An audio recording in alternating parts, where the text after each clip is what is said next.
पहले जो 20 साल वाले बच्चे थे उनकी इम्यूनिटी बड़ी स्ट्रांग होती थी कंपैरेटिव टू आज के किड्स। इम्यूनिटी क्या होती है, आप सिचुएशन में आए, you know how to tackle it.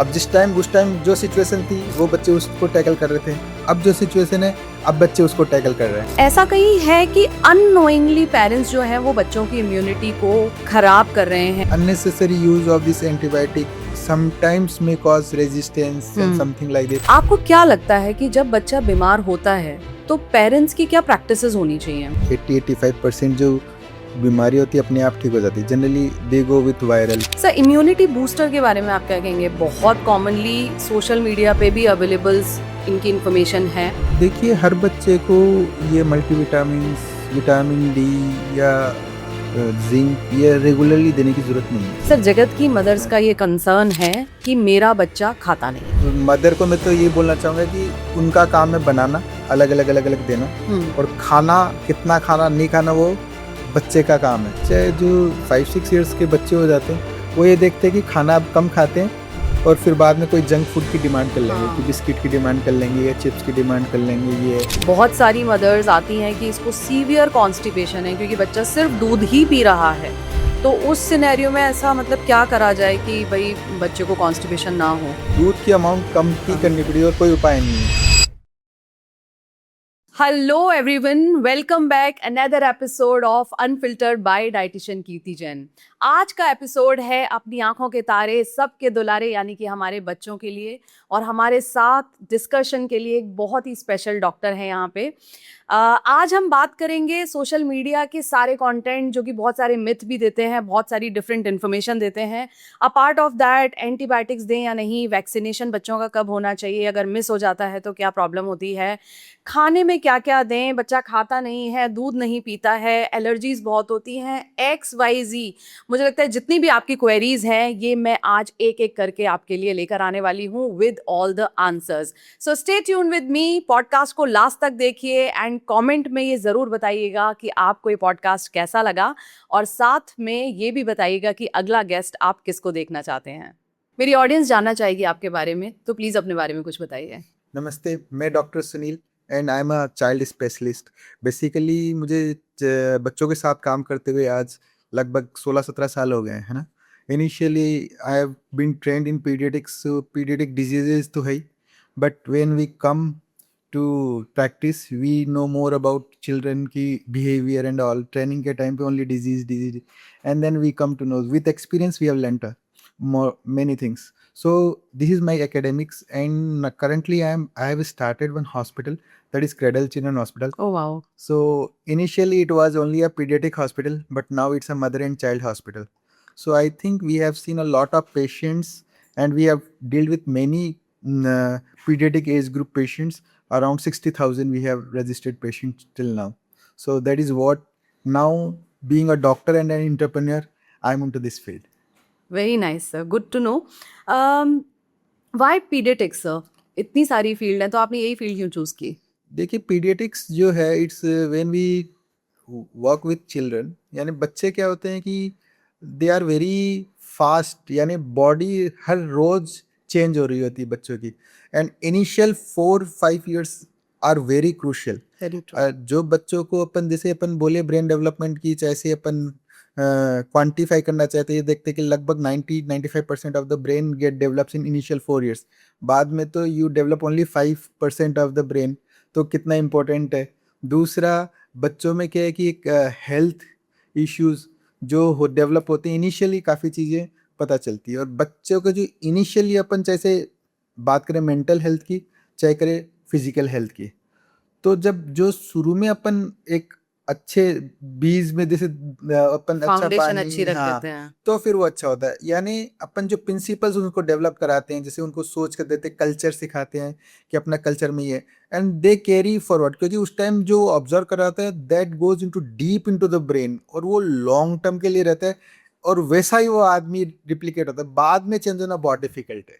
It is the initial days only. इसीलिए मैं सोचता हूँ कि बच्चों के साथ काम करें, पेरेंट्स के साथ काम करें, अपन उनको समझाएं जो अपन ने पढ़ा है, that we try to make understand parents की जो अपन ने पढ़ा है वो अपने कल्चर से कैसे रिलेटेड है, so they are able to relate it. जब वो रिलेट कर पाते हैं एक दूसरे से, तो फिर वो बच्चे के डेवलपमेंट में उनको प्रिंसिपल समझ में आता है कि बच्चों को अपन को कैसे ग्रो ग्रो करना है, करना क्या है, चीजें देनी है, तो that they understand I think.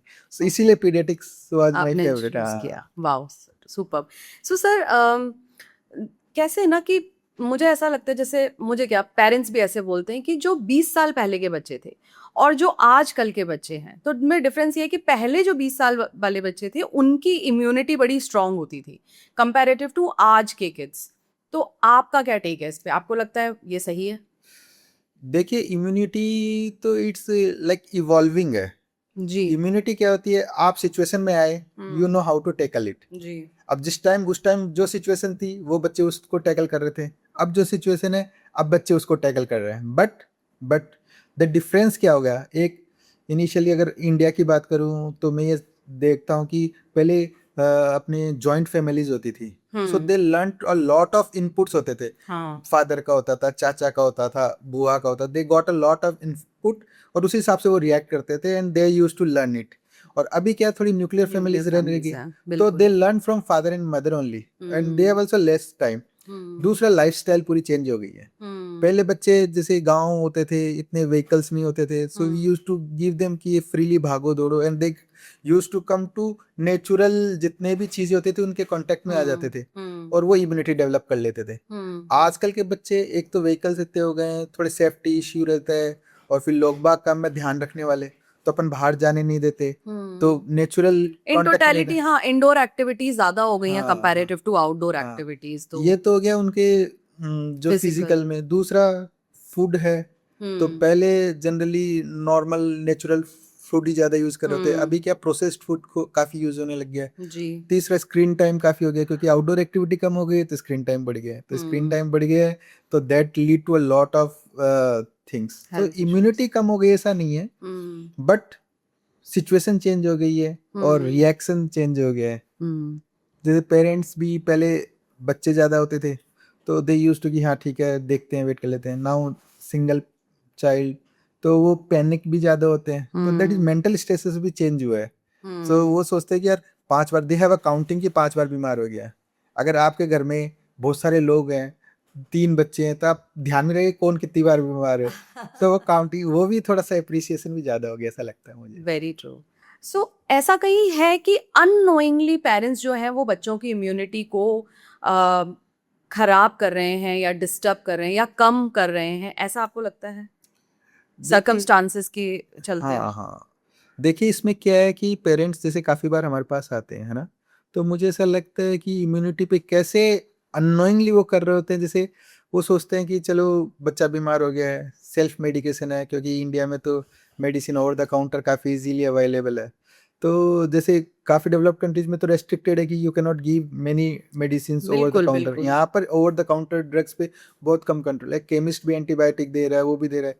तो कभी-कभी मुझे ऐसा लगता है कि unnecessary use of this antibiotic sometimes may cause resistance and hmm. something like that। जी। तो वो इम्यूनिटी पे तो इफेक्ट करता है करता है। अननोइंगली। तो ओके। अननोइंगली पेरेंट तो कोई भी नहीं चाहेगा ना कि बच्चे के साथ कुछ बिल्कुल। नुकसान हो, बट अननोइंगली। अधूरी जानकारी के हाँ कारण मुझे लगता है इस तरह हाँ की प्रैक्टिसेस अपने यहाँ इंडिया में स्पेशली लोगों की है, जिसकी वजह से अननोइंगली इम्यूनिटी जो है डिस्टर्ब हो रही है या हाँ, वीक हो रही डिस्टर्ब। है। जैसे आपने बताया कि अननोइंगली, क्योंकि एंटीबायोटिक्स या कोई भी मेडिकेशन बहुत इजीली अवेलेबल है, तो आपको क्या लगता है कि जब बच्चा बीमार होता है तो पेरेंट्स की क्या प्रैक्टिसेस होनी चाहिए, मतलब किस चीज़ को लेकर उनको डरना चाहिए और हॉस्पिटल्स या डॉक्टर्स को कंसीडर करना चाहिए? पैरासिटामोल जो कॉमनली दे देते हैं, वो उस तरह की प्रैक्टिसेस होनी चाहिए या नहीं होनी चाहिए? तो आपकी क्या राय है इसमें सर?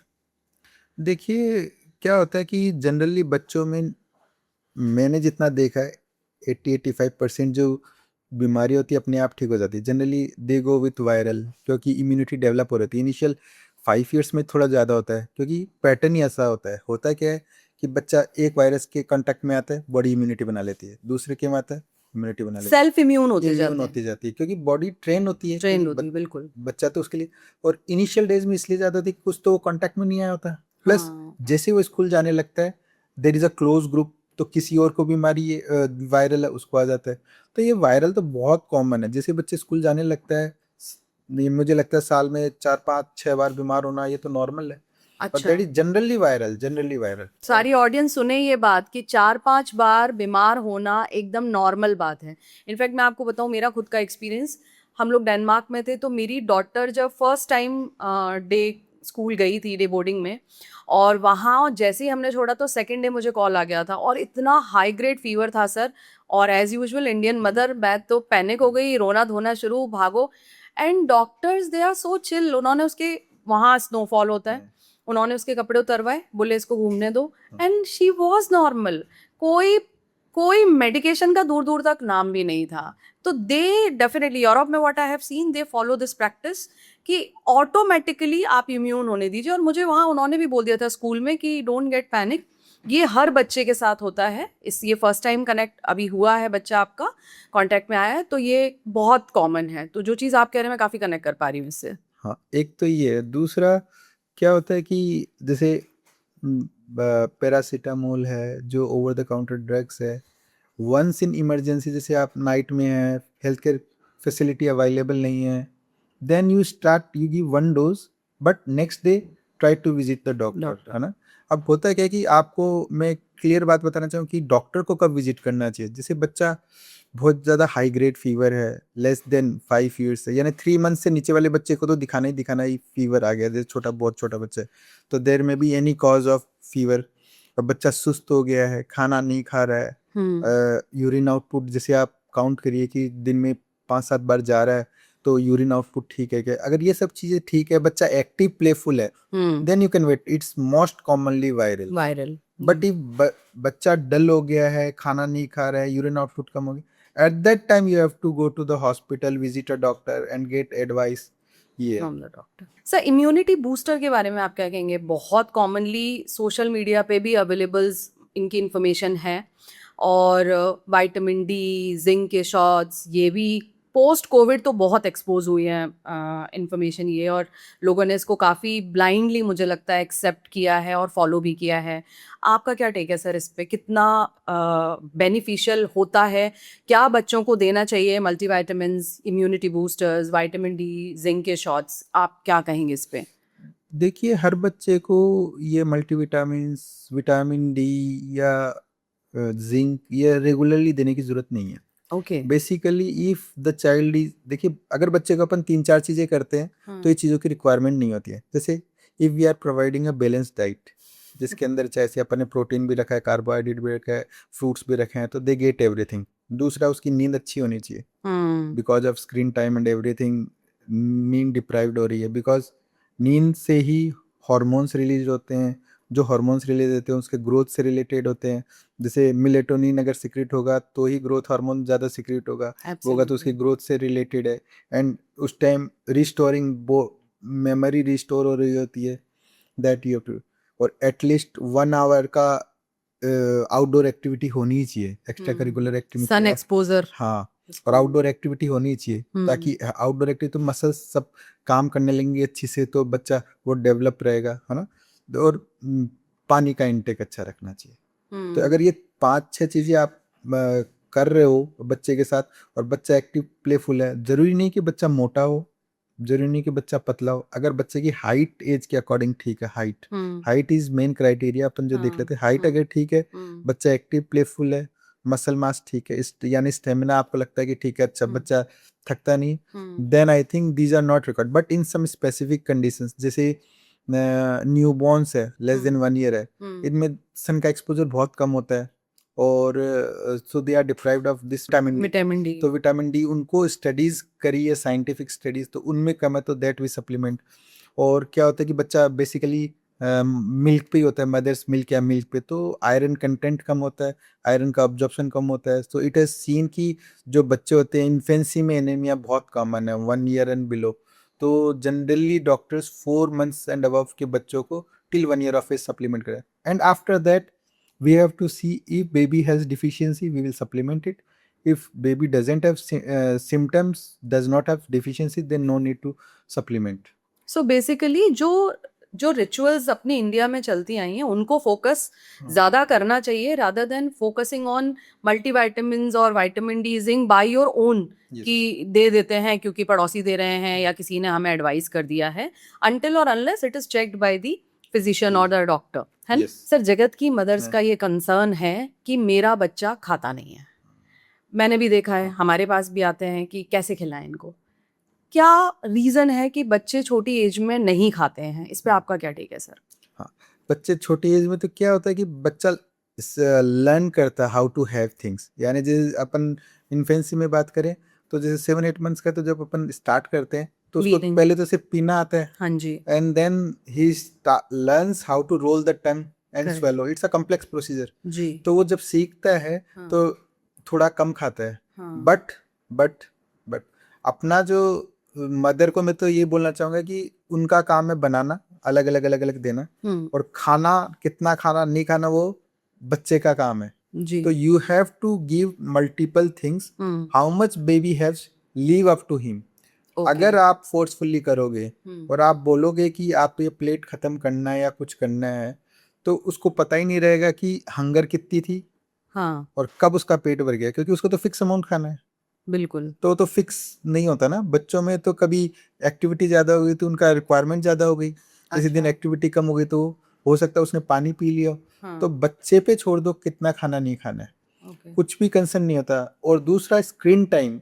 हाँ। अब आप बोल रहे हैं कि जब अपन बच्चों को टीवी देख के खिला दें या मोबाइल देख के खिला दें, तो उसके साथ भी प्रॉब्लम यही है कि एक तो जब वो खाना देखता है ही डज नॉट, वो जो फीडबैक एंकरिंग बोलते हैं इसको, जी। यानी कोई चीज़ के साथ कोई चीज़ अटैच हो जाती है। तो उसका मोबाइल के साथ हो गया तो उसका ध्यान मोबाइल की तरफ है, उसका ना तो खाने का फ्लेवर का पता चल रहा है, ना टेक्सचर का पता चल रहा है, और कनेक्ट क्या ही नहीं है डलता है। हाँ, फूड से बिल्कुल। और अगर ऐसा नहीं होगा तो अपने को ब्रेन को ही पता नहीं चलेगा कि अपन खाना खा रहे हैं। जी। अगर ब्रेन को पता नहीं चलेगा तो एंजाइम्स नहीं बनेंगे, एंजाइम्स नहीं बनेंगे तो पचावट में पचा दिक्कत नहीं। आएगी। तो ये एक साइकिल है। जी। तो एक टाइम पे एक ही काम, जैसे खाने के टाइम पे खाना, ना जी। कि और चीज।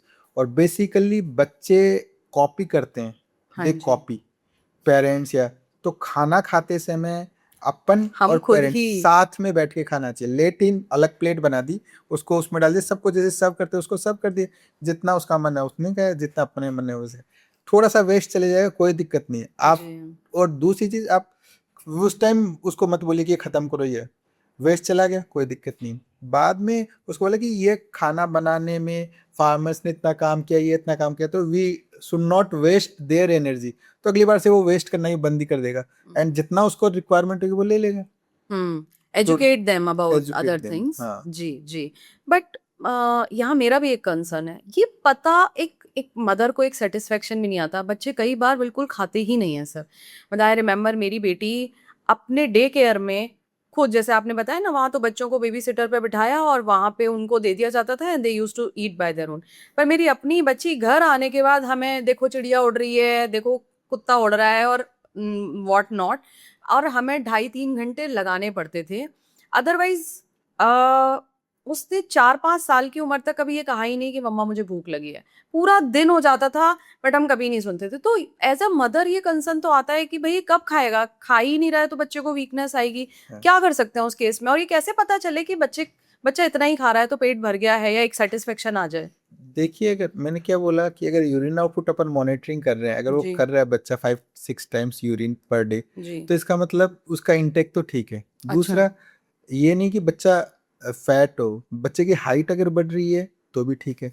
दूसरा क्या होता है कि कंसर्न अपना आदत की होती है। जैसे मदर है, जो जनरली मैं मदर्स को देखता हूँ, तो इनिशियली क्या होता है, जब बच्चा छोटा होता है एवरी 2 आवर्स में उसको दूध पिला रही होती है, तो वो हैबिट 6 मंथ्स ऐसे चलता है। फिर 6 मंथ्स के बाद में जब अपन सॉलिड फूड पे चले जाते हैं, तो हर 2 घंटे बाद ही मदर को तो ट्रिगर हो जाता है कि कुछ बनाना है बच्चे के लिए।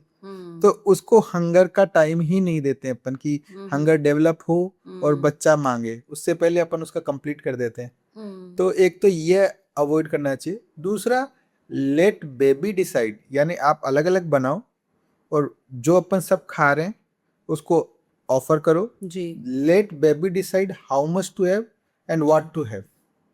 Slowly it will develop. आप देखो फॉरेन कंट्रीज में और में जितने में भी अपन देखते हैं, तो अब बच्चा क्या करता है, आपने बोला ना कि डे केयर में खा लेता है, घर पे नहीं खाता है, हाँ तो हाँ कॉपी करता है।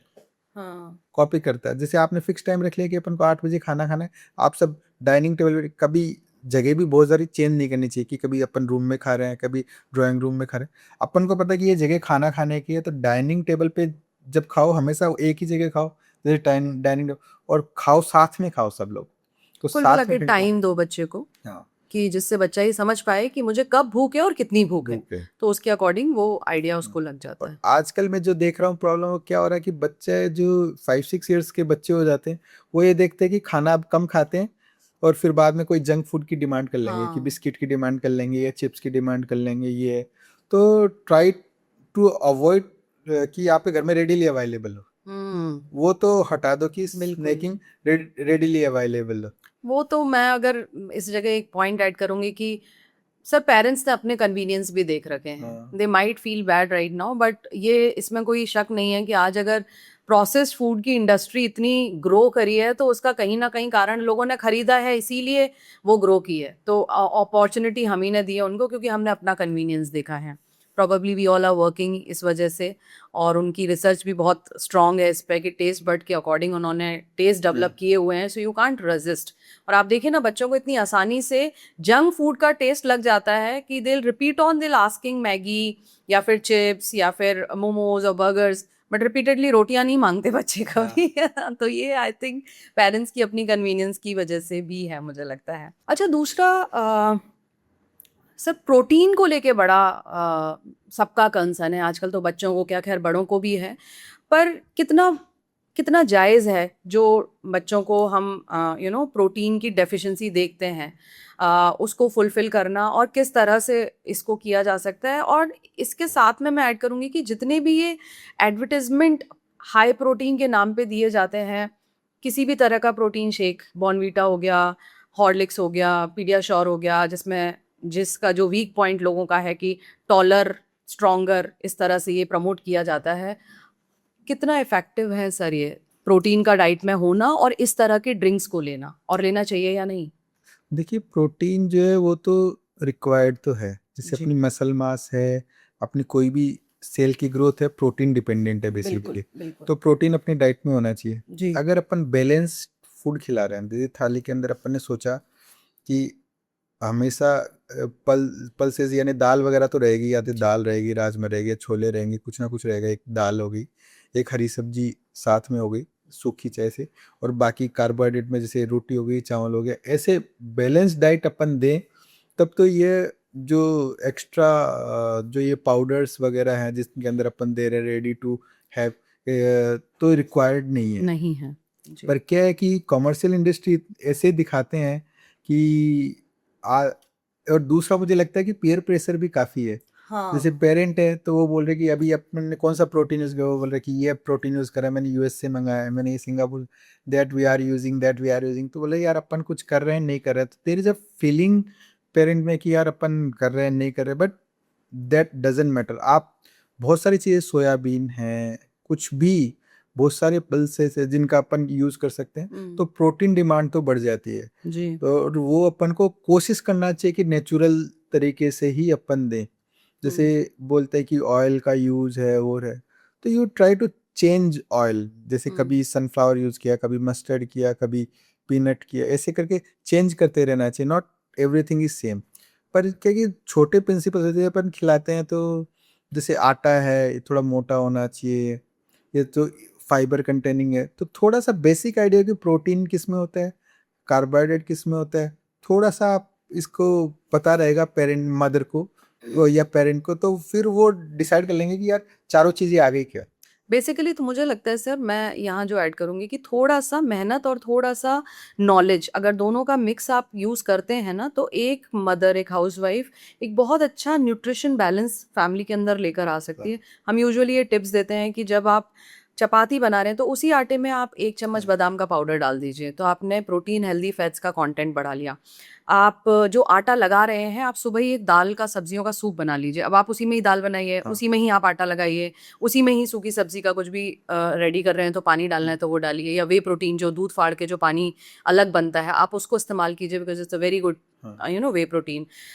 या आप हमेशा रेडीली अवेलेबल स्प्राउट्स रखिए। तो आपने कद्दू की सब्जी भी बनाई है, आपने एक चम्मच उसमें स्प्राउट्स डाल के कुक कर लिया, तो आपने at the same time protein, vitamin C, fibre तीनों का कंटेंट बढ़ा लिया। तो ये जो आइडियाज है ना, ये अगर मदर्स को पता है हाँ। तो मुझे लगता है कि बहुत हद तक वो इस चीज को रेडिली अवेलेबल करा सकती हैं, घर की घर में, थाली की थाली में ही।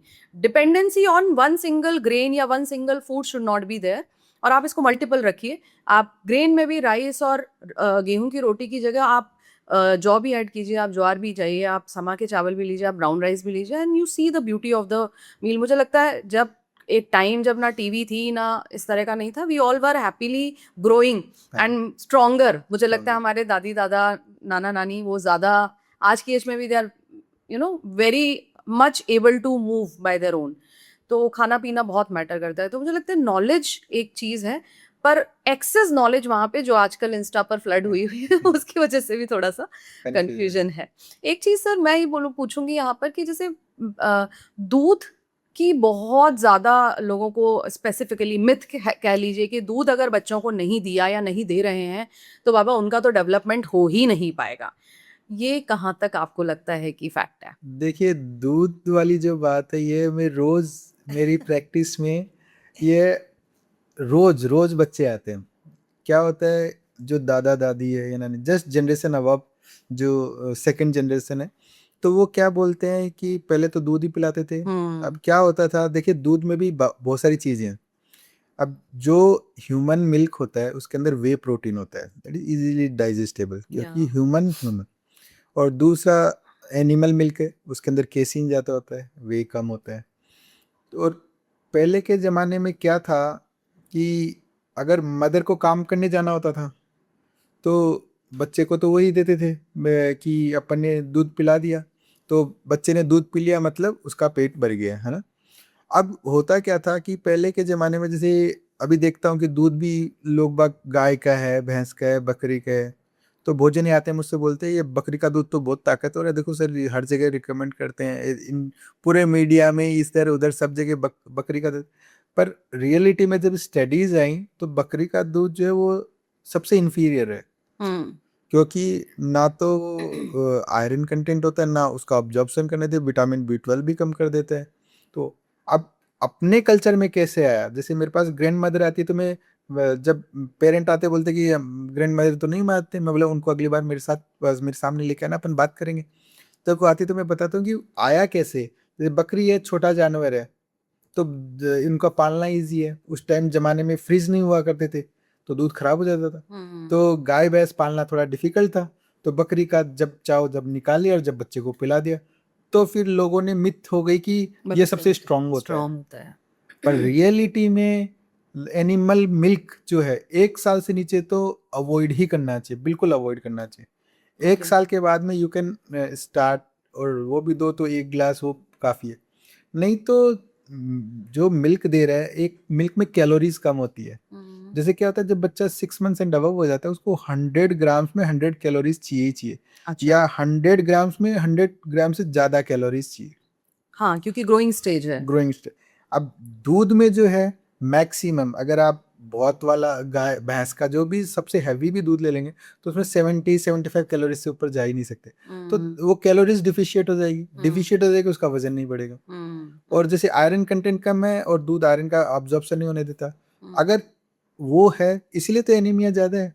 इन्फेंसी में हम बोलते हैं anaemia why we supplement iron, इसीलिए आप सप्लीमेंट करते हैं। और आयरन सिर्फ आयरन नहीं है, आयरन ऐसा है जो पूरा ब्रेन डेवलपमेंट सब में काम आता है, और इनिशियल 4 years हाँ बिल्कुल वो तो एकदम क्रूशियल है। हाँ। तो बिल्कुल। कुछ टाइम अपन इन मिथ्स पे नहीं जाए, एक बार क्लियर कर लें कि डॉक्टर से कि करना है नहीं करना है। और दूध अगर नहीं देना है 1 साल तक तो नहीं देना है जी। Then you start. और दूध कॉन्स्टिपेशन कराता है। हाँ, मेरा नेक्स्ट क्वेश्चन था कि बहुत सारी मदर्स आती हैं कि इसको सीवियर कॉन्स्टिपेशन है क्योंकि बच्चा सिर्फ दूध ही पी रहा है, तो उस सिनेरियो में ऐसा मतलब क्या करा जाए कि भाई बच्चे को कॉन्स्टिपेशन ना हो?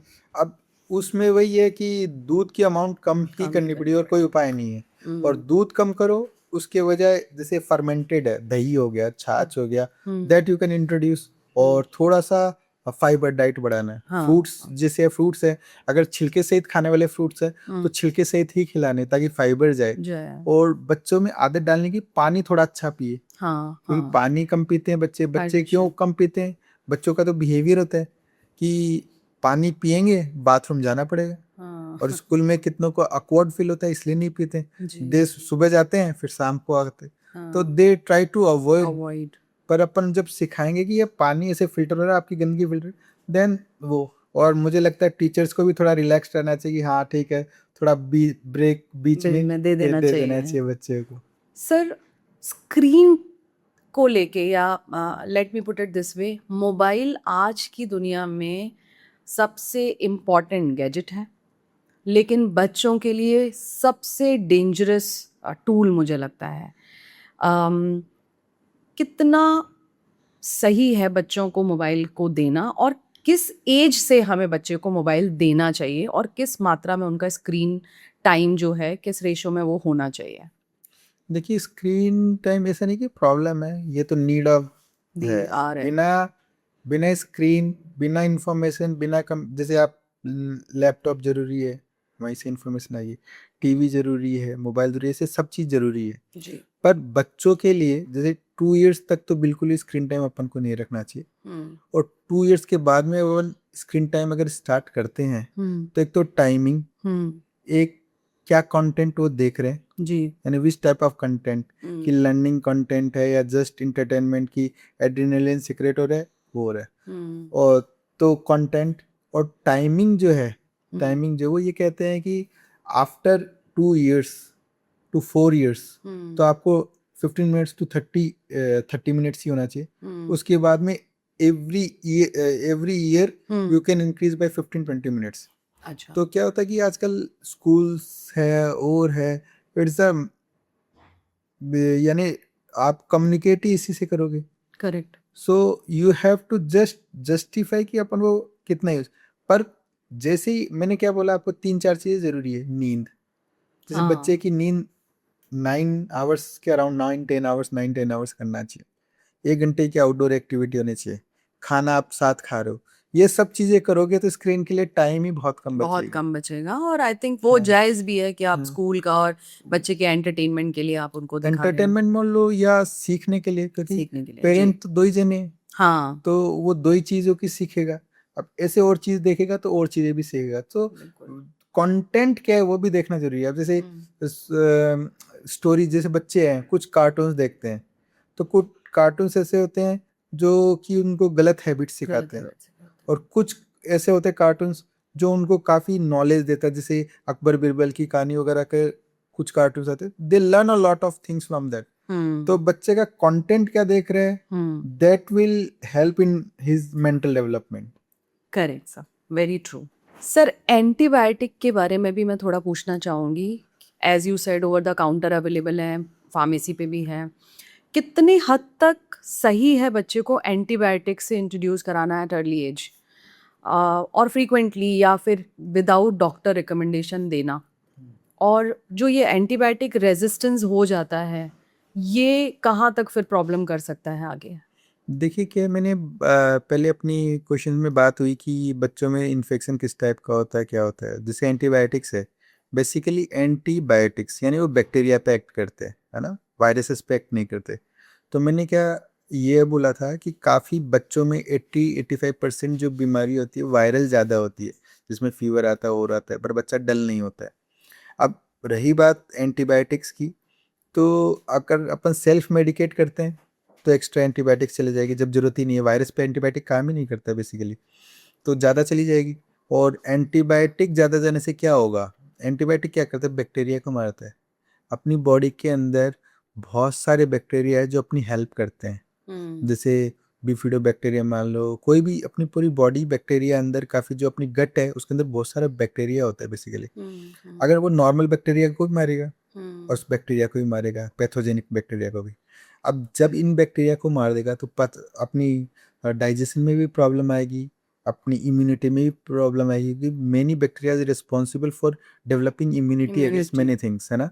जैसे बहुत सारी चीज़ों में ये प्रॉब्लम आता है, जैसे गट इश्यूज हो जाएंगे बहुत सारे, तो गट के थ्रू बहुत सारे अपनी बॉडी सर्कुलेट करेगी। वो उनको पता कैसे चलता है, स्किन के थ्रू या गट के थ्रू सिग्नलिंग की, अपनी इन्वायरमेंट में अपन कैसे इन्वायरमेंट में है, अपन गर्म में है, ठंडे में है, यहाँ पर ये बैक्टीरिया ज़्यादा है, यहाँ पर ये बैक्टीरिया ज़्यादा है, ये पता रहता है। तो बैक्टीरिया जो एंटीबायोटिक्स है, एंटीबायोटिक्स उसको बहुत जुडिशियसली यूज़ करना होता है। जैसे डॉक्टर्स हैं वो यही चीज़ सीखते हैं basically over the period of time. वो ऐसे होता है कि बीमारियां जैसे 100 बीमारियां ना, तो अभी भी medical science are able to treat only 10 to 15% of disease only. बाकी जो जेनेटिक्स है और वो अभी भी सीखना भी बाकी है। There is a lot of science to unravel. जो 15-20% जो बीमारियां हैं इसमें मैक्सिमम इन्फेक्शियस है। जी तो इन्फेक्शियस में एंटीबायोटिक सिर्फ काम करती है बैक्टीरिया पे। जी इन्फेक्शन वायरस से हो सकता है, हाँ इन्फेक्शन फंगल से हो सकता है, हाँ कभी कभी सिर्फ अपन ने जूस ही ज्यादा पी लिया तो भी तो लूज टूल हो Loose सकता है। है, और हाँ अपन को हाँ लगता है कि ये कोई बैक्टीरिया तो एंटीबायोटिक दे दो। दैट ऑस्मोलैरिटी और कंसंट्रेशन, बहुत सारी चीजें, किसी ने नमक का पानी पी लिया उससे भी हो सकता है, बहुत सारी चीज, हाँ हर चीज इन्फेक्शियस नहीं है। बिल्कुल तो डॉक्टर जो है वो डिफ्रेंशिएट कर लेते हैं इन्फेक्शियस है, नॉन इन्फेक्शियस है, ये बैक्टीरियल है, वायरल है। तो वायरल में जरूरत नहीं है, सिर्फ बैक्टीरियल में जरूरत है। तो वो judiciously according to the age, बच्चों के साथ तो और डिफिकल्टी है क्योंकि जो डोजिंग होती है that depends on the weight of the baby.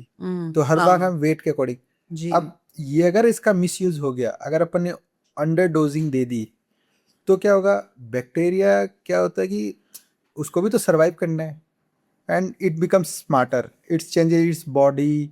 जो भी एंटीबायोटिक काम कर रही है वो कुछ बाद में समय बाद अपन अगर वो रेगुलर यूज में आई तो वो लर्न कर लेता है, फिर वो काम नहीं करेगा, रेजिस्ट हो जाता है रेजिस्ट हो जाता है। तो it's not the problem only to डेल्थ इंडिविजुअल।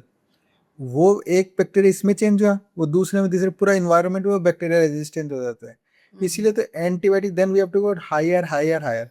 जितनी हायर एंटीबायोटिक देंगे उसके साइड इफेक्ट भी रहेंगे बिल्कुल बिल्कुल और वो ज्यादा अपने जो नॉर्मल कॉमन सेल है उसको भी मारेंगे। हम्म तो बाद में डिफिकल्ट हो जाता है काफी ट्रीट करना लेटर ऑन एज में। तो इनिशियली जब जरूरत है, short course, accurate dose, hit hit hard और उनको खत्म कर दो, उसके बाद में रुक जाओ।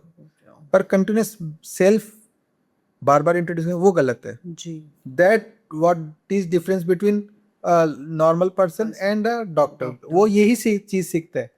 करेक्ट तो whenever giving an antibiotic you have to consult your doctor okay and then only give it. Great right so audience जब भी आप एंटीबायोटिक्स के लिए सोचेंगे आपको पहले डॉक्टर्स को कंसल्ट करना है, उसके बाद में ही एंटीबायोटिक्स आपको अपने बच्चों को देनी है। सेल्फ डॉक्टर बिल्कुल नहीं बनना है। Child obesity very big topic और इंडिया ऑलमोस्ट नंबर 1 पे है due to population sir. Parents का भी बहुत कंसर्न है। क्या करें, मतलब क्या कारण है कि चाइल्ड मतलब बच्चों के अंदर वेट का बढ़ना इतना कॉमन हो गया है और कैसे रोकें ये महामारी सर? जैसे ओबिसिटी है, ये तो बहुत बड़ी प्रॉब्लम है अभी, what I am seeing in my clinic, है ना। तो इसमें जैसे अपन ने इतने सारे बात करी, जी तो इन सब का एक्यूमुलेशन ही जाके ओबिसिटी में चेंज हो रहा है।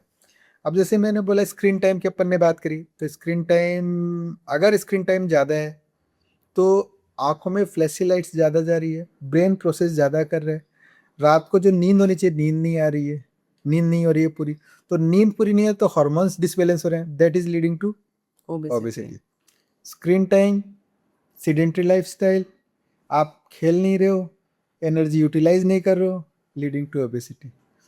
दिस इज डाइट, अपन ने बात करी कि प्रोसेस्ड फूड पूरी इंडस्ट्री है इतनी बड़ी चल रही है, दैट आप प्रिजर्वेटिव डालेंगे उसको खराब होने से बचाने के लिए, दैट इज एक्स्ट्रा।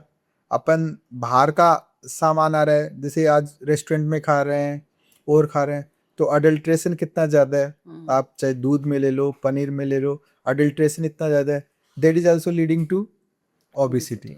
तो ओबिसिटी तो इन छोटी छोटी चीज़ों का एक्यूमुलेशन है।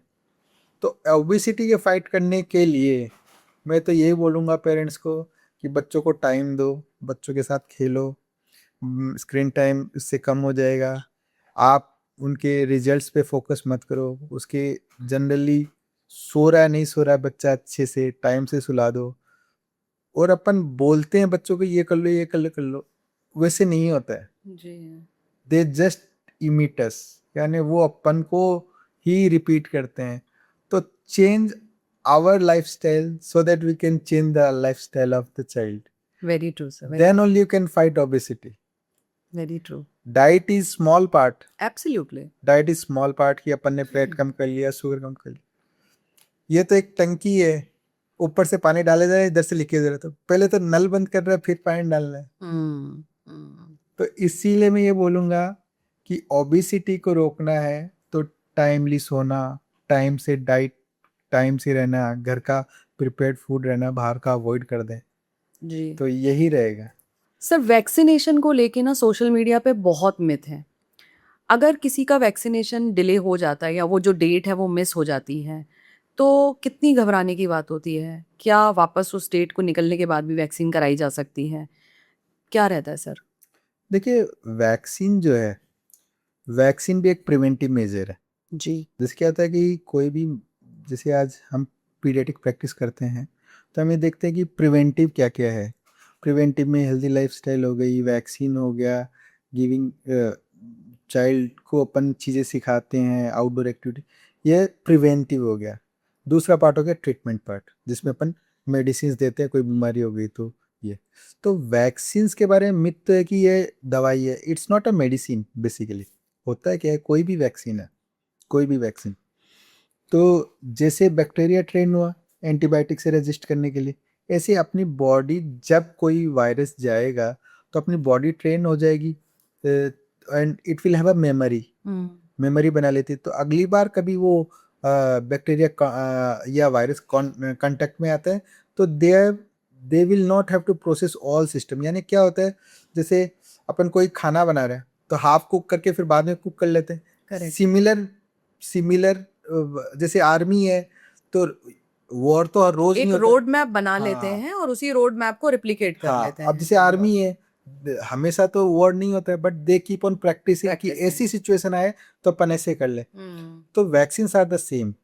तो इसमें भी क्या होता है, कोई लाइव वायरस देते हैं, लाइव वायरस देते हैं, कितनों में किल देते हैं, कितनों में छोटी यूनिट देते हैं जिससे अपनी बॉडी मेमोरी बना ले।